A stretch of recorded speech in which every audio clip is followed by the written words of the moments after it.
जय हिंद दोस्तों इस वीडियो में आपको बताने वाला हूं एसएससी CHSL 10+2 ऑनलाइन फॉर्म 2020-2021 के बारे में कि कैसे आपको ये फॉर्म फिलअप करना है। तो आप इस वीडियो को देखते रहिए, मैं आपको इसके बारे में पूरी जानकारी देने वाला हूं जिससे कि आप इस फॉर्म को बिना किसी मिस्टेक के भर पाओगे। तो चलिए दोस्तों शुरू करते हैं। दोस्तों जैसा कि आप वीडियो में देख पा रहे हो, ये आपकी एसएससी की ऑफिशियल वेबसाइट है और आप यहाँ पर इसमें अप्लाई के ऊपर आकर के देख सकते हो कि CHSL की कैटेगरी में आपको यहाँ पर देखने को मिलेगा combined higher secondary 10+2 level examination 2020 और अप्लाई, यानी कि इसमें अप्लाई होने स्टार्ट हो चुकी है। तो हम यहाँ पर होम पेज पर आते हैं और होम पेज पर आकर के आपको यहाँ पर मैं बताता हूँ कि कैसे आपको इसमें रजिस्ट्रेशन करना है और जिनका रजिस्ट्रेशन हुआ है पहले का ही वो कैसे इसके अंदर लॉगिन कर पाएंगे। तो यहाँ पर अगर आप पहले से इसमें लॉगिन है, यानी कि आपने एसएससी का कोई फॉर्म फिलअप किया था, आप रजिस्टर्ड हो, तो आपको यहाँ पर अपना रजिस्ट्रेशन नंबर एंटर करना है और जो पासवर्ड है आपको वो यहाँ पर आपको डाल करके लॉगिन कर लेना है। बट अभी बात करते हैं उन कैंडिडेट की जो लोग रजिस्ट्रेशन नंबर या फिर पासवर्ड भूल चुके हैं।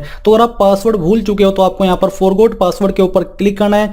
इसके ऊपर क्लिक करने के बाद यहाँ पर आपको अपनी परमानेंट स्टेट चूज करनी है, यानी कि वो स्टेट सिलेक्ट करनी है जो आपने फॉर्म को फिल करते उस समय यूज की थी जब इसके ऊपर अकाउंट क्रिएट किया था। फिर यहाँ पर आपको या तो अपनी ईमेल आईडी एंटर करनी है या फिर वो मोबाइल नंबर भरना है जो कि आपने फॉर्म को फिलअप करते समय इस्तेमाल किया था।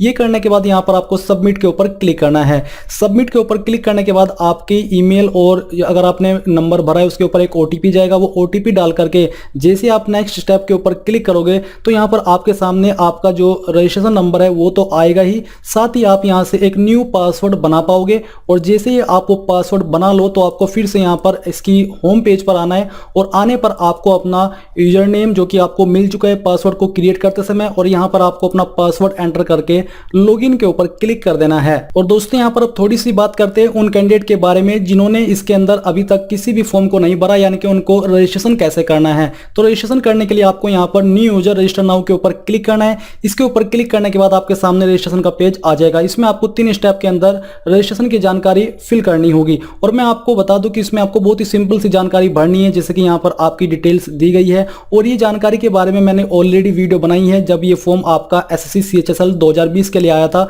तो आप यहाँ पर देख भी सकते हो, ये 22-23 मिनट की वीडियो है। इसमें शुरुआत में मैंने आपको स्टेप बाय स्टेप इसका प्रोसेस बताया है कि कैसे आपको रजिस्ट्रेशन करना है। तो यहाँ पर आप सेम जानकारी रजिस्ट्रेशन करते समय फिल कर लीजिए और फिल करने के बाद आपको यहाँ पर होम पेज पर आकर के, जैसे कि मैंने अभी आपको बताया, अपनी यूजर नेम और पासवर्ड डाल करके लॉगिन करना होगा। अब लॉगिन करने के बाद दोस्तों आप यहाँ पर देखोगे आपके सामने डायरेक्टली लेटेस्ट नोटिफिकेशन के अंदर combined higher secondary 10+2 level examination 2020 आ जाएगा, जिसमें कि आप देख सकते हो कि आप 6 नवंबर 2020 से लेकर 15 दिसंबर 2020 रात 11:30 बजे तक अप्लाई कर पाओगे। अब यहाँ पर आपको इसमें अप्लाई करना है। तो अप्लाई करने के लिए आपको क्या करना होगा, आपको अप्लाई के ऊपर क्लिक करना है। बट उसके पहले अगर आप इसका नोटिफिकेशन चेक करना चाहते हो तो यहाँ पर नोटिफिकेशन के ऊपर क्लिक करके यहाँ से इसका नोटिफिकेशन ओपन कर लीजिए। और मैं आपको यहाँ से जो आपकी एज लिमिट है उसके बारे में जानकारी थोड़ी दे देता हूँ ताकि आपको इस फॉर्म को भरने में आगे चल करके कोई डाउट न रहे, क्योंकि एज लिमिट के बारे में आपको बहुत कंफ्यूजन होने वाला है। तो इसमें जो आपकी एज लिमिट रखी गई है वो आपकी 18 से 27 साल के बीच रखी गई है, जो कि 1 जनवरी 2021 तक काउंट की जाएगी। यानी कि अगर आपका जन्म 2/1/1994 से लेकर 1/1/2003 के बीच में हुआ है तो आप लोग इसमें अप्लाई करने के लिए एलिजिबल हो। साथ ही जो एज लिमिट रखी गई है इसके अलावा गवर्नमेंट रूल्स के अकॉर्डिंग SC/ST कैंडिडेट को 5 साल की और OBC को 3 साल की छूट भी दी जाएगी। अब चलिए यहाँ पर आते हैं और आने पर आपको यहाँ पर अप्लाई के ऊपर क्लिक कर देना है। इसके ऊपर क्लिक करने के बाद यहाँ पर दोस्तों आपकी जानकारी आ जाएगी जो कि आपने रजिस्ट्रेशन करते समय फिल की थी, और कुछ जानकारी आपको यहाँ पर भरनी होगी, कुछ आपको कंफर्म करनी है और कुछ आपको फिल करनी है। तो अगर आप इसमें पहले से अकाउंट बना करके रखे हो तो आपको अप्लाई के ऊपर क्लिक करने से पहले यहाँ पर मॉडिफाई रजिस्ट्रेशन के ऊपर क्लिक करना है। इसके ऊपर क्लिक करने के बाद यहाँ पर आपको मॉडिफाई करने का ऑप्शन मिल जाएगा अगर आपने रिसेंटली स्टेनो का और JEE का फॉर्म नहीं फिल किया था। अगर फिल किया था इस अकाउंट से तो आपको यहाँ पर जानकारी मॉडिफाई करने को नहीं मिल पाएगी। तो आपको बेसिकली यहाँ पर लेटेस्ट नोटिफिकेशन पर आकर के अप्लाई के ऊपर क्लिक कर देना है।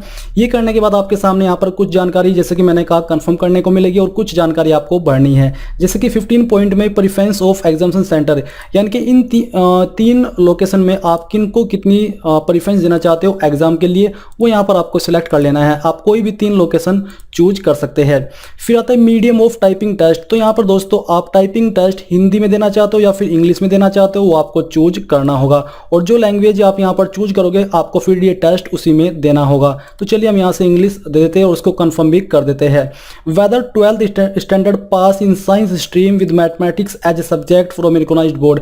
क्या आपने अपनी 12वीं साइंस स्ट्रीम के साथ की है जिसमें कि आपके पास वन ऑफ सब्जेक्ट मैथमेटिक्स था? अगर आपने की है तो यस कीजिए, नहीं तो आपको नो करना होगा। फिर क्या आप एक्स सर्विसमैन हो? अगर हो तो यस कर दीजिए, नहीं तो आपको नो करना है। अगर आप यस करोगे तो आपको यहाँ पर उसकी जानकारी भी भरनी होगी। फिर ये आपको जो ऑप्शन है ये आपके ऊपर एप्लीकेबल नहीं है, इसलिए आपको इनको स्किप करना है, और स्किप करने के बाद आपको यहाँ पर नीचे आना है। नीचे आकर के आप देखोगे वेदर सीकिंग एज रिलैक्सेशन, यानी कि जो आयु सीमा के अंदर छूट मिलती है क्या आप वो चाहते हैं? अगर आप ओबीसी SC/ST कैंडिडेट है तो यस कीजिए, अगर आपको वो छूट चाहिए नहीं तो आपको नो कर देना है। फिर आता है यहाँ पर अगर आप बेसिकली यस करते हो तो आपको यहाँ पर ये भी सिलेक्ट करना होगा कि आप किस कैटेगरी के तहत ये छूट पाना चाहते हो, यहाँ पर आप जानकारी देख पा रहे हो। तो मैं इसको नो करता हूँ। अब आती है हाईएस्ट क्वालिफिकेशन। आपकी हाईएस्ट क्वालिफिकेशन क्या है? वैसे तो उसमें अप्लाई करने के लिए सिर्फ आपसे 12th चाहिए, आप यहाँ पर कोई अपनी हायर क्वालिफिकेशन वो भी चूज कर सकते हैं।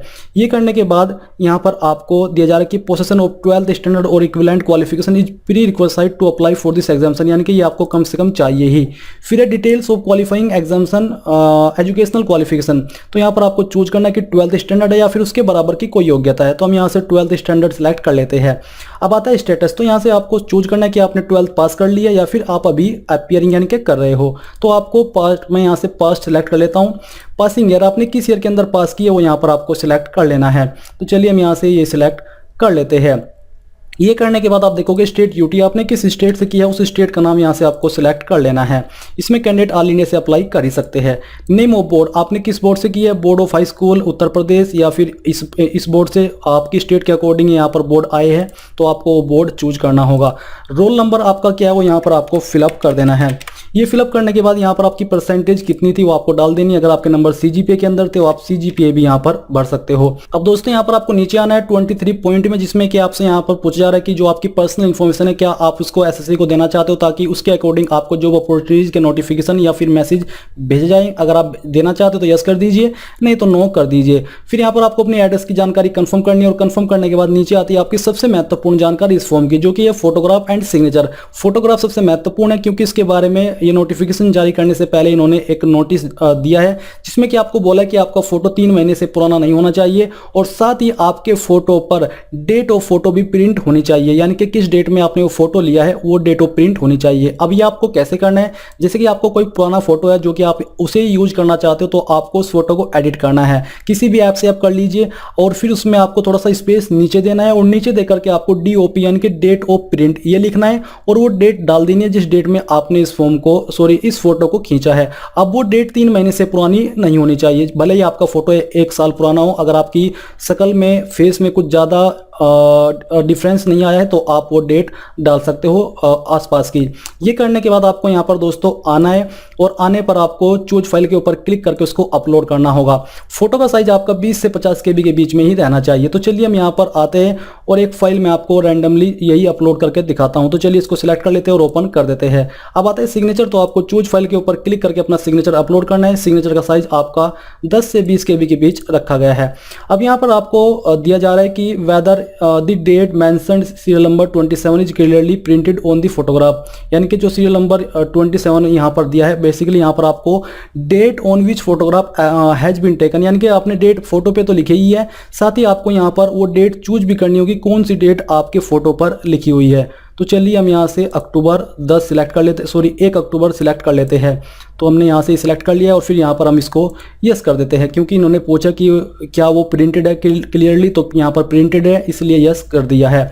डिक्लेरेशन के नीचे आई एग्री के ऊपर क्लिक करना है, और जो यहाँ पर आपको नीचे कैप्चा कोड दिया जा रहा है, कैप्चा कोड आपको फिलअप करना है, और फिलअप करने के बाद आपको यहाँ पर प्रीव्यू के ऊपर क्लिक करना है। इसके ऊपर क्लिक करने के बाद आपने यहाँ पर जितनी भी जानकारी भरी है उन सब का प्रीव्यू आ जाएगा, और आप यहाँ पर इनको चेक कर सकते हो, और आपको अगर कहीं पर लगे कि हाँ इसमें कुछ प्रॉब्लम है तो आप उसको अभी भी एडिट कर सकते हो। तो आपको सभी जानकारी को ध्यानपूर्वक कंफर्म करना है, क्योंकि इसके बाद आपको इसको एडिट करने का कोई भी मौका नहीं दिया जाएगा। तो अगर आप श्योर हो तो सबमिट के ऊपर क्लिक करें, और अगर अनश्योर हो किसी जानकारी में और आपको लगता है कि वो जानकारी अभी एडिट करनी है तो एडिट मॉडिफाई के ऊपर क्लिक करके उसको एडिट कर लीजिए। अब यहाँ पर मैं श्योर हूँ इसलिए सबमिट के ऊपर क्लिक करता हूँ और यहाँ से ओके कर देता हूँ। ओके करने के बाद यहाँ पर दोस्तों ये जो आपका फॉर्म है वो फाइनली अब प्रोविजनली सबमिट हो जाएगा और आपको बोला है कि प्रोविजनली एक्सेप्ट हो चुका है। अगर आप यहीं से प्रिंट लेना चाहते हो तो प्रिंट के ऊपर क्लिक करके प्रिंट ले लीजिए। इधर मैं प्रिंट ओपन करता हूँ, बट अब यहाँ पर मैं यस कर देता हूँ कि मुझे फीस पे करने के लिए आगे बढ़ना है। अब यहाँ पर जैसे ही आप यस करोगे, अगर आप इस फॉर्म को जनरल ओबीसी से फिलअप कर रहे हो तो आपको 100 रुपये यहाँ पर फीस पे करनी है। तो चलिए थोड़ा वेट करते हैं और फीस की तरफ बढ़ते हैं। तो यहाँ पर दोस्तों आपके सामने आ चुका है कि आप किस माध्यम से फीस पे करना चाहते हो, ऑनलाइन या ऑफलाइन, वो आपको सिलेक्ट करना है। मैं यहाँ से ऑनलाइन सेलेक्ट करता हूँ और फिर सबमिट के ऊपर क्लिक कर देता हूँ। इसके ऊपर क्लिक करने के बाद यहाँ पर अब आपको पेमेंट के पेज पर ट्रांसफर किया जाएगा।